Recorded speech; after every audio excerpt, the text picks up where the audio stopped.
Testing, testing, 1, 2, 3, testing, 1, 2, 3. This is Mel, and I'm coming to you live from the Ebonscape. So if you haven't already subscribed to my channel, please do so because I have a lot more coming your way. Let's get started. What is this about? Because recently I got into another one of those arguments in fandom spaces about Star Trek Discovery. What does that mean?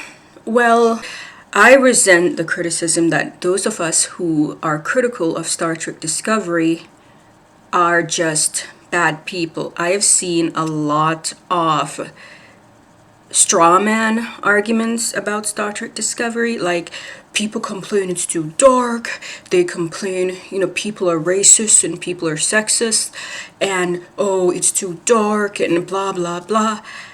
I don't believe a lot of these criticisms are fair, and even taking into consideration what I would consider unconscious biases. You can, for example, hate someone or something without understanding why, and when you really get to the root of it, there might be some kind of sexist or racist bias. I explained already in my video, if you haven't seen it, on whether or not the hatred of Michael Burnham is justified.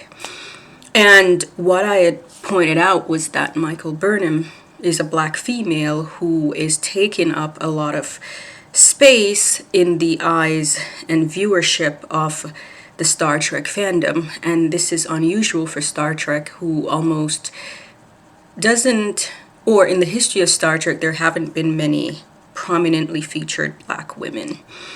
All the top black women in Star Trek until Burnham were basically background side characters, and Michael Burnham, being a black woman, is taking up a lot of space, more so than the fandom, which is largely made up of white men, are used to. And for many white men, this may be very hard to grapple with, even when they don't technically understand why. Burnham is not just the main character, she's the driver of the plot. The entire focus of the show is on her. It centers around her, so it's extremely hard to ignore her when she is always present. She's always the hero, she's always the one who saves the day. And for many white men, this is just kind of annoying. And I mentioned that one of these white male reviewers at one point said he hated the character and wished she would just die, which is a bit harsh. So I'm sure, this guy who is not a racist or misogynist, but I'm sure he harbors some unconscious biases that he is not aware of. And even so, I think that even harboring these biases aside, Burnham is such a poorly written character that it's relatively easy to wash these biases aside, to not be able to get to the heart of it. For me personally, I can recognize that Burnham is poorly written without hating the character. I don't hate Burnham, but again, I don't know how much of that is due to being a black female myself and having a certain appreciation for seeing a black female take the helm of a Star Trek series. And so for those reasons, maybe I don't hate Burnham, but again, I won't necessarily condemn those who don't like the character because the character is not well written. Which brings me back to the point of this video. The criticism that I've seen from those who do like Star Trek Discovery is that people who don't like Star Trek Discovery are wrongly criticizing the show, and they're criticizing the show for minor reasons, like it's too dark, or it's not really Star Trek, or they're racist. I just kind of addressed the racism, sexism part of it, that it does exist. But as I've always said, you take 10 people who do not like X, you bring them into a room and you say to those 10 people, tell me why you don't like X, you will get 10 different responses. So I'm sure some of the criticism is due to biases, unconscious or not, but I don't think all of it is. Which brings me to my issues with Star Trek Discovery. And I've been thinking about this a lot. I've been watching a lot of videos by reviewers, YouTubers, and other people who've discussed the show. And, it's sometimes hard for me to really formulate how I'm thinking, how I'm feeling about something. So I've been thinking about this a lot. And again, I haven't written anything down, just a few cues here and there. But what I've basically concluded about Discovery and Burnham is this. Michael Burnham is a YA heroine. She's a YA action hero heroine in a action adventure show. I have seen the critique that if you remove the Star Trek label from Discovery, would it still be a bad show? And the answer is yes and no. It would still be a bad show in that it would just be a generic action adventure show with a MacGuffin of the week type of plot. MacGuffin, for those of you who don't know, it's an object often featured in adventure shows and science fiction and fantasy that the hero must track down, but ultimately it's never really the point, and it's never really has a purpose. The reason being that ultimately it's the journey that's important, and the friendships and the people the hero meets that are important, and often the MacGuffin is a distraction. Discovery is written as an action adventure show. I've seen the criticism of Michelle Paradise in that prior to becoming the showrunner for Discovery, her entire credit was down to writing the Vampire Diaries on the CW. And as someone who used to watch the Vampire Diaries, I'm not taking anything away from her, but the Vampire Diaries is not Star Trek. It is a YA property, which brings me back to Burnham in Discovery. Burnham is a YA action heroine in the same vein as Katniss Everdeen from The Hunger Games and Triss from the Divergent series. She is an action star. And Discovery is an action adventure show. And I think this is where there's disconnect between Discovery and what came before. And one of the criticisms I've seen from those who love the show is that the fans don't expect anything new. They want you to give them the same old, same old. I respectfully disagree. I fully understand that Discovery cannot do what the 90s Trek have done. I fully understand that 90s Trek worked for the 90s and would not work in present time. So I do not expect Discovery to follow 90s Trek, that is to say TNG, Deep Space Nine, and Voyager. I do not expect that formula at all, and it wouldn't work. And I personally applauded Discovery for going dark and gritty. Hey, as a writer myself, I'm all for dark and gritty, trust me. My problem with Discovery is I feel as if its approach to dark and gritty is very surface level, because at the end of the day, it's still an action adventure show as opposed to what the Star Trek formula is. So going back to the point, if you remove the Star Trek label from it, what would Discovery be? Would it be a good show? It would be perhaps a harmless, generic action adventure show in space. It would kind of be like Lost in Space, the new Lost in Space on Netflix, but even that show has some good elements in it. But more or less, that would be Discovery, and that's the show that it's comparable to. I've seen myself have made the comparison to The Expanse, but The Expanse is such a exploration of the human condition that Discovery pales in comparison. Be a generic, maybe harmless show.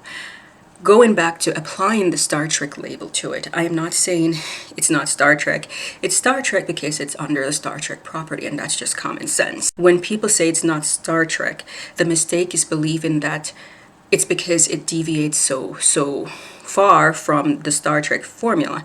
That is actually correct, but it's not because it does something different necessarily. It's not because it's dark and gritty, and it's not because it's serialized. Deep Space Nine was serialized. The third season of Enterprise, which was the best season of Enterprise, was serialized. And both those shows were dark. to some extent. So I don't think that's the reason why it's not Star Trek. But the difference between Discovery, and perhaps those two shows are the best example to compare it to, but the difference between Discovery and, say, Deep Space Nine and Enterprise is they were not action-adventure shows. And I think that's the difference. That's what makes the difference. Discovery is a shoot-'em-up type of action-adventure show in space, whereas neither Deep Space Nine nor Enterprise, in my favorite season of Enterprise, the third season, were shoot-'em-up action-adventure shows in space. Ultimately, what Star Trek is, it's a philosophical exploration of the human condition through aliens and space travel. Oh my goodness, that was a mouthful. So, a philosophical exploration of the human condition through aliens and space travel. It's a meditation on the human condition. It's ultimately, in a Star Trek show, the goal is to say something about us as human beings, about what we believe in, about who we are. So there's always some sort of reveal that comes through the interactions between humans and alien, between the space crew and aliens, or the people they've encountered and the interactions they have with those people. Now, you may argue, oh, this is pseudo, it's not so deep, blah, blah, blah. Fine, that's perfectly fine. However, that's what Star Trek is always aimed to be. All I've ever wanted is to make a career for myself in Starfleet. I can't change what happened at the Academy, no one can. All I can do is work hard and try to earn the respect of the people I serve with.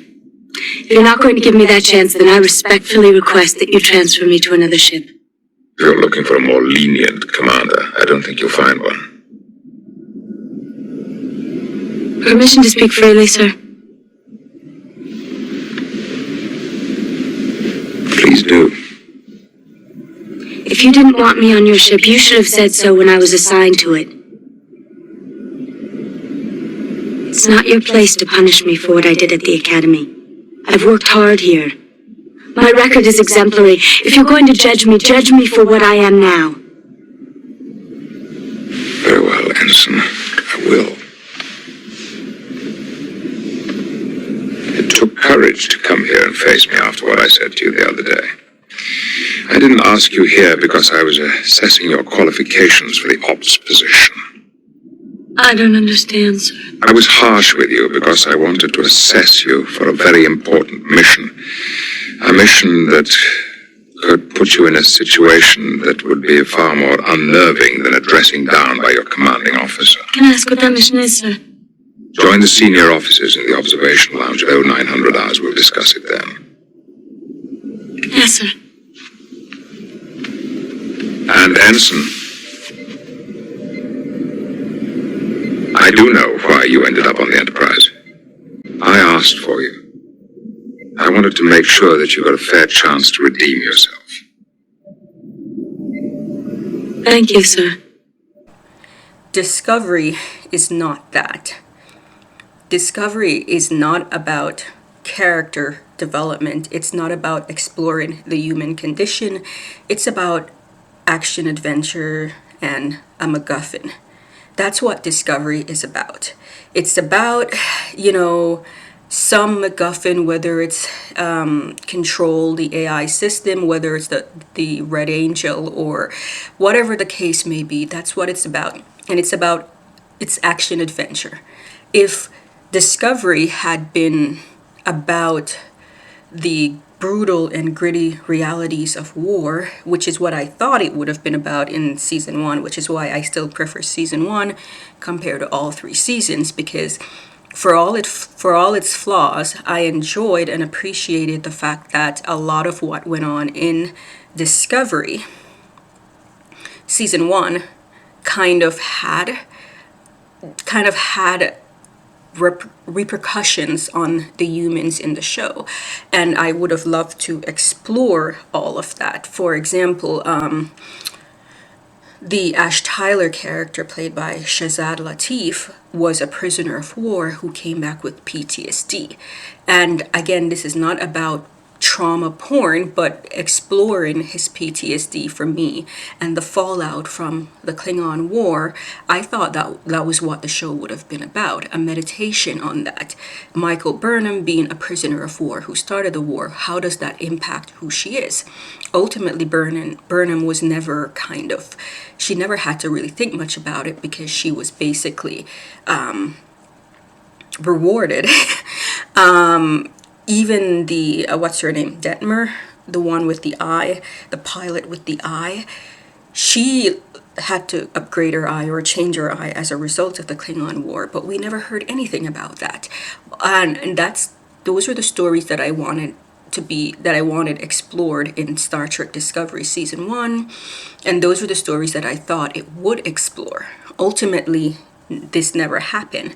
The show, I know there was something about the showrunners and writers having to be switched out halfway through, so the first season felt like two different shows in one. The first season was about the Klingon War, the second season was about the Mirror Universe and Lorca and blah blah blah. But all of these are things that could have been explored more thoroughly in Star Trek Discovery.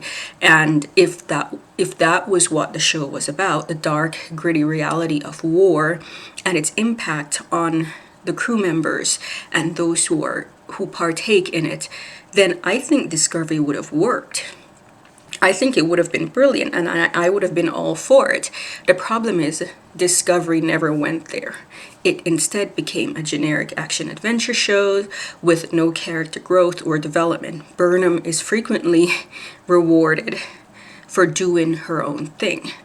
Burnham, there was never any consequences because she's always told she's right. And again, I don't want to get into Burnham because I've already made a video on whether hatred for Burnham is justified or not.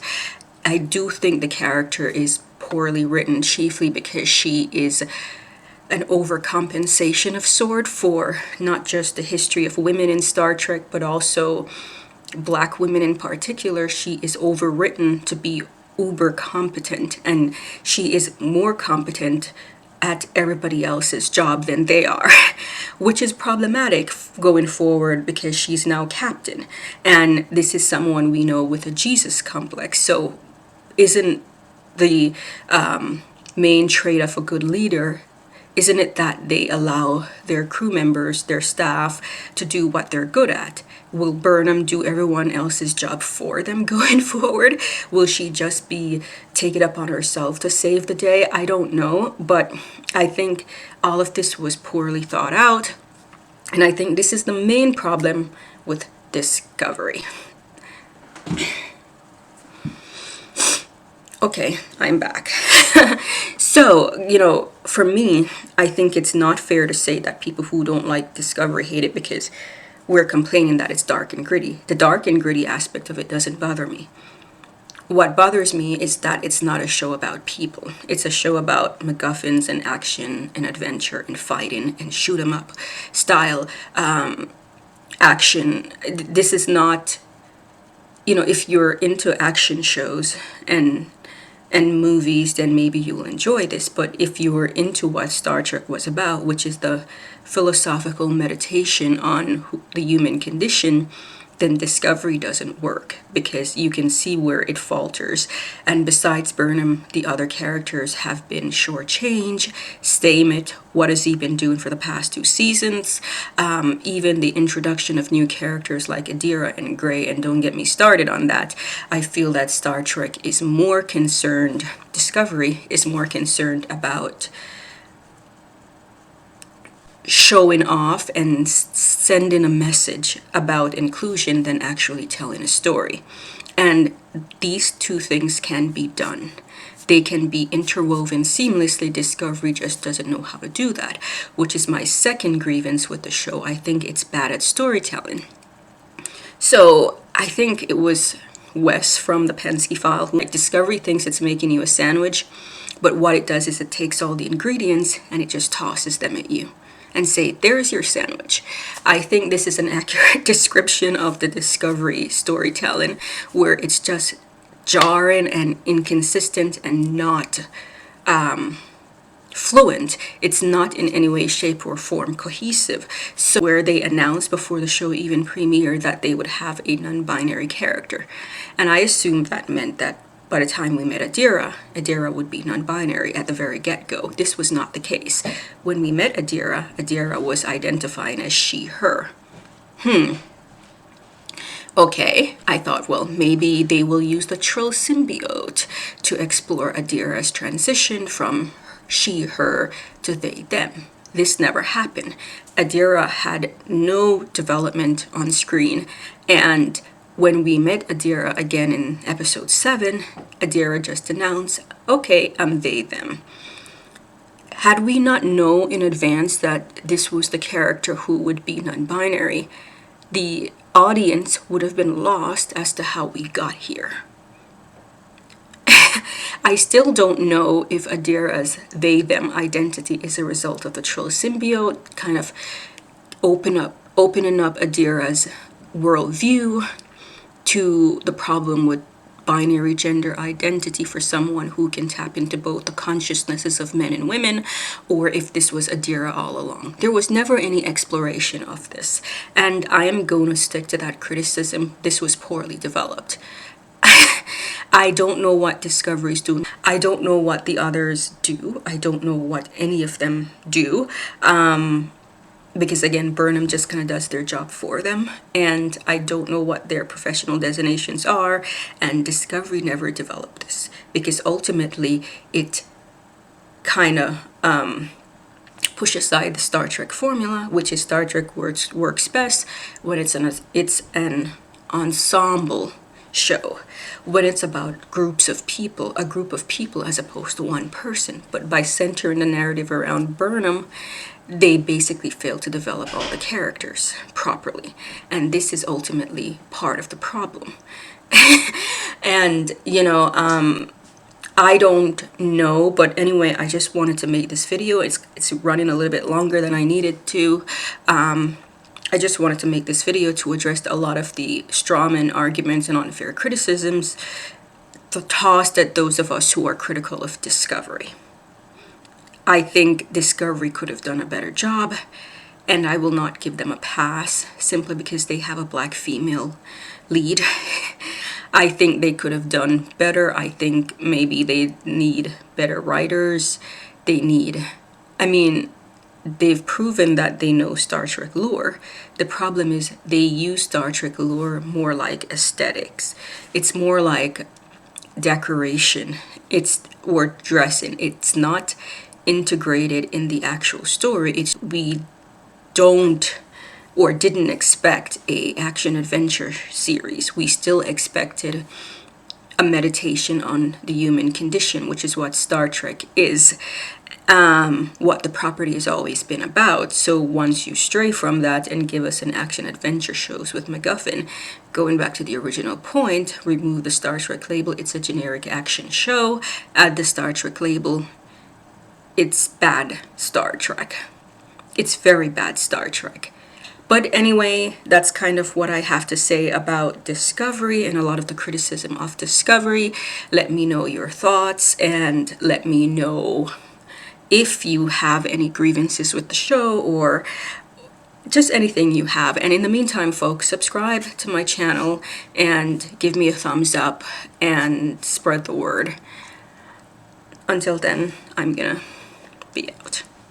I still haven't gotten a proper goodbye greeting, Mel out. But anyway, those are my thoughts on Star Trek Discovery.